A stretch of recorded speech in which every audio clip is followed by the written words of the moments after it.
بسم الله الرحمن الرحيم. السلام عليكم ورحمة الله وبركاته. أسعد الله أوقاتكم كل خير في ديوان الوجه المبروك أبو فرحان، طول عماركم إن شاء الله على طاعته.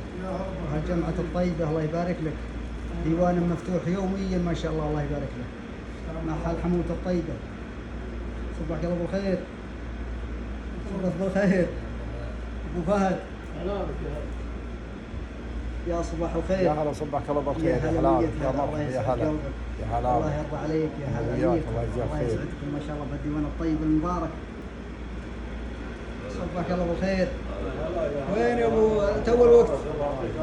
ابو غازي هلا بك، 100 هلا. هلا 100 هلا، الله يسعدك. عندنا اليوم اللقاء الطيب المبارك اللي على قولتهم كنا نتمناه من زمان، والحمد لله. الله يبارك براعي المحل، ويبارك بالمحل، ويبارك بالمجموعين كلهم.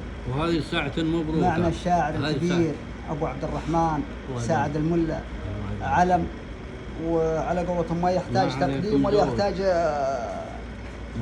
تعريف. عليكم السلام ورحمة الله. الله يبارك أبو عبد الرحمن، يا هلا بك. وشلونك؟ طال عمرك. يحفظك ويسلمك. بداية ودنا من متى أبو عبد الرحمن يكتب الشعر؟ والله وأنا صغير يعني سنين هواية؟ سنين هواية ولا؟ والله تقدر تقول موهبة.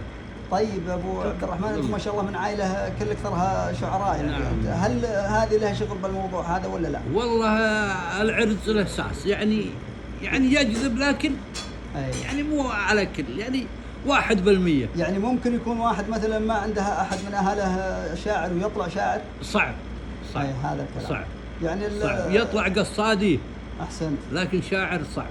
شو يفرق القصاد عن الشاعر؟ والشاعر طالع أو القصاد تسمع قصيدته انك الكلام هذا سامعه بقصيده اخرى، الله، لكن مقلوبه. القصيده هذه كلام متكرر، هذا كلام يعني متكرر وعلى موضوع، يعني موضوع اما مدح ولا غزل، بس هذا اللي عنده. حلو. ابو عبد الرحمن شارك بمسابقات كثيره، ومن ضمنها مسابقتين خذ فيها المركز الاول على ما سمعنا. اي نعم. اللي هو في الامارات. نعم بالامارات وعلم الكويت. وعلم الكويت طلعت الاول ما شاء الله تبارك الله. اللي بالامارات كانت عن الطير اتوقع. لا والله عن عام زايد. عن عام زايد. نعم. نسمع شيء منها؟ والله ما يحضرني منها شيء ولا بيتين ولا شيء. طيب واللي بالكويت شوف حقات المسابقات هذه هذه مكنسلها خلاص ساعات، يعني حقتها اما القصيده الثقيله شوي لا موجوده. طيب الشاعر ينسى، لكن مو لازم تكون عنده ذاكره اكثر من غيره. طيب حفظت اشعارك ولا ما؟ نعم. وثقتهم بكتاب شيء؟ والله توثيق، يعني توثيق مو ذاك التوثيق، لكن حافظهن يعني كلهم حفظهم. الله يعني 78% حافظه ما شاء الله تبارك الله. نعم. ابو عبد الرحمن، اقرب بيت شعر او اقرب قصيده لابو عبد الرحمن وش؟ والله شوف، في قصيده يقول ربك اللي خلق الابن ادم افضل جهاز. الله اكبر. لا، او قصيده يقول اسطر دفتري وارسم عليه من الحروف خطوط. الله. وعرفت ان الشعر بحر عريض الجنب ما ينحاط. الله. اكز الفكر للغبه وياخذ له معاها شوط، ويجيني كاسب منها كبر ما يمسك الملقاط. الله. تعاهدت الشعر مقول بيت ما يجي مضبوط، ما دام اني انا بانيها بجيبه على القيراط.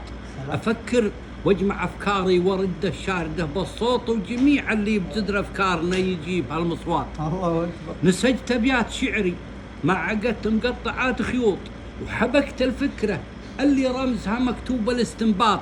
اذا قالوا هذا مضبوط اكون بداخلي مبسوط، وحير فكره الناقد بزله عينته الاغلاط. انا بذوق الاسماع قول ما يجي مخلوط، ذواق السمع ذوق ما يجي بمصارخه وهياط. وعزز كلمتي ما جاري اللي عقدها مفروط، سوالف ناس تسردها بزود ولا لها رباط. وعرفت اقاوم الهاجس لو انه ماط قلبي موط، تعلمت اطرده واحط له من صبري استحياط. واقول لصاحبي مبسوط اقوله لو انا مضغوط، وطوف فرصه الحاقد وغيظه لو غدا يشتاط. قريت الفلسفه والفقه والمنقول والمخطوط، ما قال شكسبير وقال قميش وما كتب سقراط.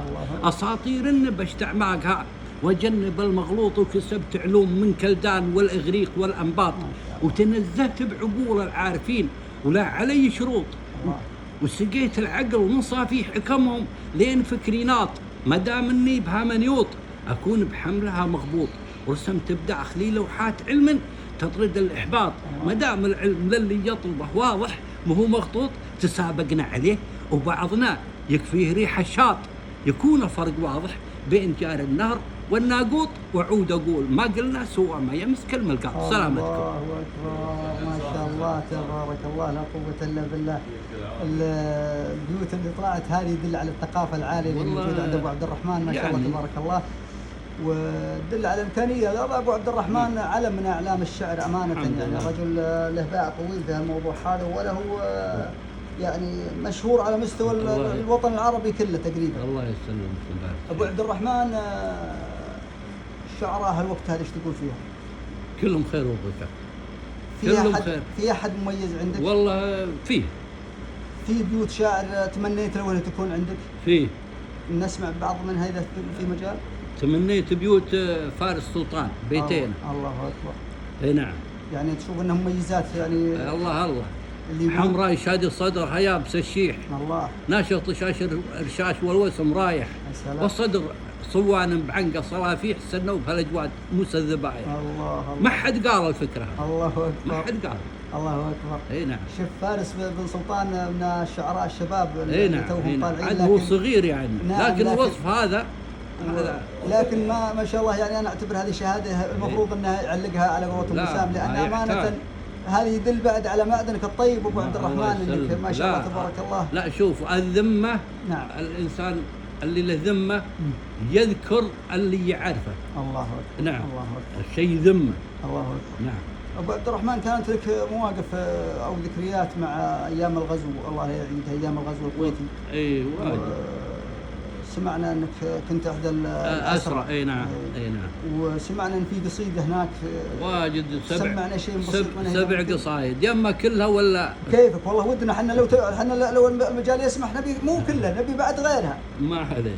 نسمع اذا ممكن طبعا. يقول يا طير ما تبادل الجنحان بيدين. الله. وتبادل الريش يبوى الريش بثياب. يا طير انا بادلك مقدار يومين واعطيك مني عهد ماني بسذاب. الله. يا طير انا طالبك لا تقول بعدين ترى الوعايد تسبب حرق الاعصاب. يا طير ما صار هذا قبل هالحين ليش كان هذه تماني قلب منصاب. الله.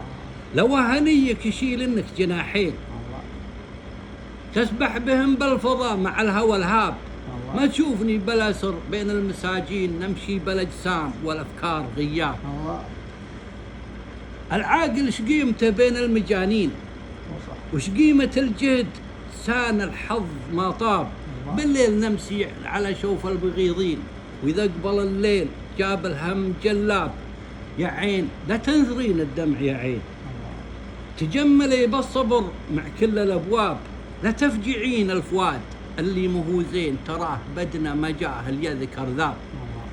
لكننا ندري على طال المحبين لو منعت تنثرين الدمع الصباب. لحل طاريهم يقول لكن يقول لكن يقول سن الاذان تسمع للمنادين وزوالهم لا مشوا مع زلفة الباب. خليتهم والشهر اليوم هم وينهم وانا بعد وين. الله. تقطع الدون هلنا كل الاسباب. الله. مدري هم بدارهم ظلوا مزيمين ولا مع اصحاب ولا عند الاجناب. الله. خليتهم والشهر بادي بيومين من اول اسبوع من اول شهر اب. من عام 90 الى 91 ما شفت طارش ولا احد مرسل كتاب. الله اكبر. ناديت صبري حسبه يطرد البين واشوف عندي غراب البين ما غاب. وشبهت صبري شوف الوصف شلون شبهت صبري على بعض السمامين. الله. لا لامس اطراف ريشه راس مخلاب يلوذ بين الشجر عن الشياهين ويخاف تحت الشجر من عضة الدار. الله. سلام. صح لسانك ما شاء الله لا قوة الا بالله. الله يبارك لك ابو عبد الرحمن في قصيدة. عليكم السلام ورحمة الله وبركاته. يا مرحبا. ابو عبد الرحمن في قصيدة اشتهرت على التلفزيون اللي هي قصيدة ابو جويريد. ايه شو يقول طال عمرك؟ هذه خبري ما يعيدها صبح بخير. خبري بهم يعيد هبة جويريد واليوم انا يعيد بقران حادي هذه. ايه هذه خذت صدى واسع ما شاء الله تبارك الله انها خذ فيها زعاق. الله هذه يقول رقيت مرزاب طويل على حيد الله من فوق له لحن طويل ينادي قمت اتعلى عرضته بالمجاويد لا ما رقيت براس تل سنادي وقفت به وانظر بعيد الجراهيد من سهلة تزمي وقاعه بدادي يا مزمة من دون خلي من الريد من دونهم تزمي سهول الحمادي يعيد وين اللي طول حال يعيد طير ورق يعيد بيد استادي يعيد عقب طاف عيد ورا عيد عيد الضحايا وعيد صوم العبادي خبري بهم يعيد هبة جويريد واليوم انا يعيد بقران حادي خبري بهم يعيد هبة جويريد واليوم انا يعيد بقران حادي يعيد كل الناس حول المواريد وصويحبي يعيد بقص الحمادي يعيد منزل صاحبي مرتع الصيد ونشهد ان الصيد مثله شادي عسى يجيهم من حكم ربهم كيد ابيهم يجون عسى يجيهم من حكم ربهم كيد ينزل على قاعه عمود الجرادي ياكل مفاليهم ولا يخلي عويد ويحش عيدانه حشيش الحصادي تلقاه بغصون الشجر له عناد زيد والنبت يبقى من شوك السدادي حتى يجوني هاربين عراجيد حتى يجوني هاربين عراجيد ما يلحق التالي سريع المقادي والينوى بالشيل بعض المقاريد ما يلتفت له بعض الأغراض غادي يعيد أنا يا أخوك قضب له الميد والجو هذا ينزلونه وكادي يجيبهم هيفة ثريا من البيد هفية يعيد ما به برادي لصنقعت والريح سكرات ومهيد يلوي خضر العود عقب الجدادي يعيد شوف صويح بي عندي العيد جنب السهر نوار وسط الفؤادي والقصيدة طويلة. سلام سلام هلا ما شاء الله تبارك الله ابو عبد الرحمن حديث لا يمل وقصيد لا يمل. مرحبا ومسهلا ابو عبد الرحمن. اللهم صل على محمد. الشعر له اوزان كثيره طلعت جديده، ايش تقول فيها الاوزان الجديده هذه؟ اللي يبي يسمي اوزان الشعر هذا غلطان. يعني ما في اوزان جديده؟ بس انا عندي قصدت على 30 وزن. اللهم صل على محمد. وهي اكثر ولا اكثر بالمئات؟ الله اكبر. يعني ما في اوزان جديده؟ ما تطلع يمكن يطلع شيء بسيط يعني. صعب. الشاعر تشوف انه لازم ياخذ اكثر من نوع من الشعر ولا يتميز بنوع ولا؟ اللي ما ينوع مو شاعر. الله اكبر. اللي ما ينوع مو شاعر. ابد يصله الكلام ويرجع. يا سلام عليك. لازم التنوع في الشعر. لازم يتنوع ولازم طال عمرك وهذا واحد. والشهاده الاكبر يكون له بيت الحاله. الله اكبر. يطلع له بيت خلاص مرك البيت هذا ما مر عليك بحياتك. ابو عبد الرحمن وش عنده من البيت اللي مر عليه ما مر عليه بحياته؟ في بيت لكن لازم يقول الابيات اللي قبله. عطناها طال من قصيده يقول احب اسمع قصيد الناس وادرع عضة المغلوث واحاول قدر جهدي لاصطدم مع مسرج وحاذي مثل بعض البشر عن كلمته اصفح وانا مغثوث على فكره يصورها وله فيها تلذاذي يحسبك ما انت فاهم وش يقول وهو يقول انكوث يدلبح بالبيان اقبال عينك عنك ملاذي عد البيت صحيح ان الجسم يجزع اليا من عضه البرغوث ولكن ما نشيل السيف للبرغوث لو يعني. الله اكبر. صحيح ان الجسم يجزع يا من عضه البرغوث ولكن ما نشيل السيف للبرغوث لو يعني. ما ينفع السيف مع البرغوث. الله اكبر. الله صح لسانك. واجد فيه بيوت ما شاء الله ابو عبد الرحمن مميز دائما وانت رجل اول حاجه علم الله يبارك. انا لي حوالي 15 بيت متميزات. ما شاء الله تبارك الله لا قوة إلا بالله. والله احنا على قولتهم الحديث معك ممتع، ودنا على قولتهم نطول، ولكن احنا ما ودنا بعد نضايقك. لا انا عادي، انا بدل معك البكره. الله يسعد هالوجه، والله انت من الناس الزينه ابو عبد الرحمن، ورجل على قولتهم قصيدك وتميزك واسلوبك، وحتى على قولتهم قربك من الناس هذا كلنا يشهد لك فيه. الله يعطيك الصحه والعافيه، وشاكرين ومقدرين على هاللحظات والدقائق اللي معك. ولا ننسى نشكر ابو فرحان على هالاستضافه الطيبه، واخواننا اللي جو هلا 100 هلا. صبح بخير، شلونك طال عمرك واخونا؟ يا هلا 100 هلا، يسعدكم الله ان شاء الله وصبحكم الله بالخير جميع. يا هلا 100 هلا، يا هلا 100 هلا 100 هلا. الله يسعدكم، الله يبارك لك، الله يبارك لك.